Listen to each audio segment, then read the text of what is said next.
আমরা most important grammar part মডিফায়ারের আলোচনায় আছি। আসসালামু আলাইকুম রহমতুল্লাহ। আমরা মোস্ট ইম্পর্টেন্ট গ্রামার পার্ট মডিফায়ারের আলোচনায় আছি। মডিফায়ার মানে নতুন নতুন তথ্য দেয়া, অর্থাৎ যে শব্দ বা শব্দগুচ্ছ নাউন বা ভার্বের আগে বা পরে বসে ওই নাউন বা ভার্ব সম্পর্কে নতুন নতুন তথ্য প্রদান করে সেই শব্দ বা শব্দগুচ্ছকে বলে মডিফায়ার। মডিফায়ার দুই প্রকার, ফ্রি মডিফায়ার, ফার্স্ট মডিফায়ার। পূর্বের ক্লাসে আমরা ফ্রি মডিফায়ার সম্পর্কে আলোচনা করেছি। আজকে আমরা ফার্স্ট মডিফায়ার সম্পর্কে পরিষ্কার ধারণা নিব ইনশাল্লাহ। শুরুতে জানবো ফার্স্ট মডিফায়ার কাকে বলে, হোয়াট ইজ ফার্স্ট মডিফায়ার। যে শব্দ বা শব্দগুচ্ছ নাউন বা ভার্বের পরে বসে ওই নাউন বা ভার্ব সম্পর্কে নতুন নতুন তথ্য প্রদান করে সেই শব্দ বা শব্দগুচ্ছকে বলা হয় ফার্স্ট মডিফায়ার। নাউনের পরে তথ্য দিতে বলা হলে ফার্স্ট মডিফাই দ্য নাউন, ভার্বের পরে তথ্য হলে ফার্স্ট মডিফাই দ্য ভার্ব। শুরুতে আমরা জানবো ফার্স্ট মডিফাই দ্য নাউন। নাউনের পরে তথ্য কত ধরনের হতে পারে শুরুতে আমরা দেখব। নাউনের পরে তথ্য ফার্স্ট মডিফাই দ্য নাউন সাধারণত দুই ধরনের হয়ে থাকে। নাউনের পরে তথ্য দাও অ্যাপোজিটিভ দ্বারা লেখা থাকে, এই ব্র্যাকেটের মধ্যে লেখা থাকে first modify the noun with an appositive. নাউনের পরে ফার্স্ট মানে পরে, মডিফাই মানে তথ্য দেওয়া, নাউন মানে নাউনের পরে, নামের পরে তথ্য দাও, নাউনের পরে তথ্য দাও অ্যাপোজিটিভ দ্বারা। অ্যাপোজিটিভ কাকে বলে? নাউনের পরে আরেকটা নাউন দিয়ে তথ্য দেওয়া হলে সেই নাউনটা যদি আগের নাউন সম্পর্কে নতুন নতুন তথ্য প্রদান করে সে পরের নাউনটাকে বলা হয় আগের নাউনের অ্যাপোজিটিভ। আমরা একটু সহজ করে বোঝার চেষ্টা করি। এই যে কাজী নজরুলকে আরেক নামে চিনানো, যেমন কাজী নজরুলকে আমরা আরেক নামে কী কী নামে চিনতে পারি? Rebel poet, national poet of Bangladesh, A secular poet. অর্থাৎ ন্যাশনাল পয়েট অফ বাংলাদেশ বললে, বাংলাদেশের জাতীয় কবি বললে আমরা সরাসরি চিনতেছি কাজী নজরুলকে। রেবেল পয়েট, বিদ্রোহী কবি বললে আমরা চিনতেছি কাজী নজরুলকে। কাজী নজরুলকে আরেক নামে চিনানো সেটাকে বলা হয় অ্যাপোজিটিভ। আমরা একবার দেখে নিই কাজী নজরুল কে ছিলেন? A national poet of Bangladesh, বাংলাদেশের একজন জাতীয় কবি, ওয়াজ বর্ন ইন 1899। কাজী নজরুলকে আরেক নামে চিনানো সেটাকে বলা হয় অ্যাপোজিটিভ। যেমন ঢাকার যদি অ্যাপোজিটিভ দিতে বলে আমরা বলতে পারি the capital city of Bangladesh.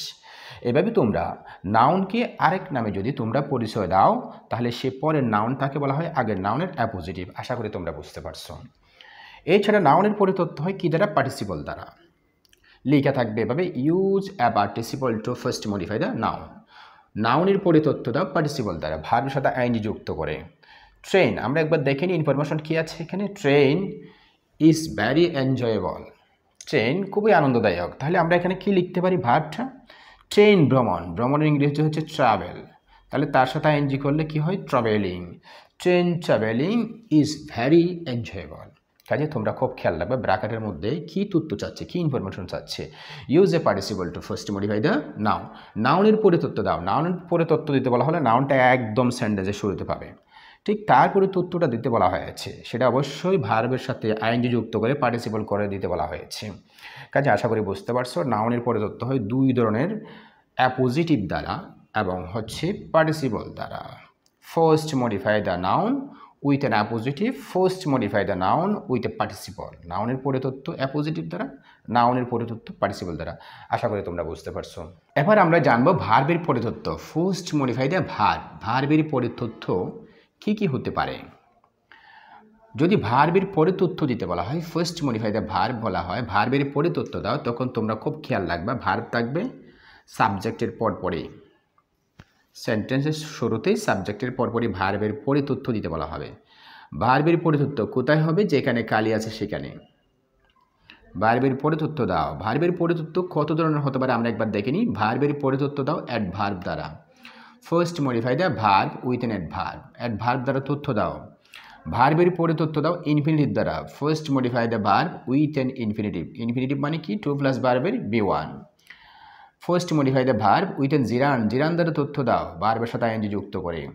First modify the verb with an participle, participle মানে ভার্বের সাথে কি যুক্ত? ING. First modify the verb with N prepositional phrase দ্বারা। প্রেপোজিশনাল ফ্রেজ মানে কি? একটা প্রেপোজিশন দিবে, তারপরে দুই একটা শব্দ বাড়াইতে পারলে প্রেপোজিশনাল ফ্রেজ হয়ে যাবে। অ্যাডভার্বিয়াল ফ্রেজ দ্বারা, ইনফিনিটিভ ফ্রেজ দ্বারা, পার্টিসিপল ফ্রেজ দ্বারা ভার্বের পরে তথ্য দিতে বলা হতে পারে। আমরা শুরুতে জানবো অ্যাডভার্ব দ্বারা ভার্বের পরিতথ্য।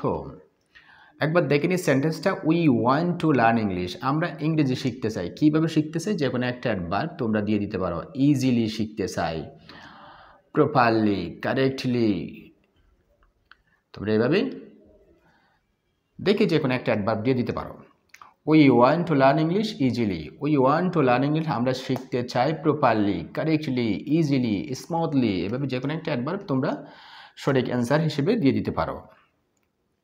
এরপরে আমরা জানবো ভার্বের পরিতথ্য এছাড়া আর কি কি দ্বারা হতে পারে। ভার্বের পরিতথ্য দাও ইনফিনিটিভ দ্বারা, first modify the verb with an infinitive. ভার্বের পরিতথ্য দাও ইনফিনিটিভ দ্বারা। ইনফিনিটিভ মানে কি? টু প্লাস ভার্বের B1। একবার দেখে নিই আমরা কি দেওয়া যায়, দেখি আমরা। উই ওয়ান্ট ইংলিশ, আমরা চাই ইংরেজি কি করতে? শিখতে চাই, টু লার্ন ইংলিশ। কাজেই যদি ইনফিনিটিভ দ্বারা বলে টু প্লাস ভার্বের B1 দিয়ে তোমরা ইনফরমেশনটা দিয়ে দিতে পারো। এছাড়া ভার্বের পরিতথ্য আর কি কি দ্বারা আসতে পারে? ভার্বের পরিতথ্য দাও জিরান দ্বারা, use an gerund. First modify the verb with an gerund. ভার্বের পরিতথ্য দাও জিরান দ্বারা। জিরান দ্বারা হলে ভার্বের সাথে কি যুক্ত? ING. We want learn English. ভার্বের পরিতথ্য যদি বলা হয় পার্টিসিপল দিয়ে তথ্য দাও, তাও হবে ভার্বের সাথে আইএনজি যুক্ত। ভার্বের পরিতথ্য দাও first modify the verb, first modify the verb with N prepositional phrase. যে কোনো একটা প্রেপোজিশন দিবে, যেমন উই ওয়ান্ট, আমরা চাই, we want to learn properly English, আমরা যথাযথ নিয়মে ইংরেজি শিখতে চাই। এই যে টু প্লাস ভার্বের B1 দিছো, তার সাথে যদি একটা শব্দ বাড়াইতে পারো হয়ে যাবে এটা প্রেপোজিশনাল ফ্রেজ। কাজে আমরা জানলাম। আর অ্যাডভার্বিয়াল ফ্রেজ দিতে বলা হলে অবশ্যই অ্যাডভার্বের সাথে যে কোনো একটা শব্দ যদি যুক্ত করে তোমরা ইনফরমেশন দিতে পারো, তাহলে সেটা হয়ে যাবে adverbial phrase. Infinitive phrase to plus ভার্বের B1 এর সাথে যদি একটা অতিরিক্ত তথ্য যোগ করে দিতে পারে, তাহলে সেটা হয়ে যাবে ইনফিনিটিভ ফ্রেজ। পার্টিসিপল ফ্রেজ ভার্বের সাথে আইএনজি যুক্ত করে, লার্নিং তার সাথে আইএনজি যুক্ত করে, তার সাথে যদি একটা শব্দ বাড়াইতে পারো হয়ে যাবে পার্টিসিপল ফ্রেজ। কাজে আমরা জানলাম ভার্বের পরিতথ্য হতে পারে ইনফিনিটিভ দ্বারা, টু প্লাস ভার্বের B1 দ্বারা।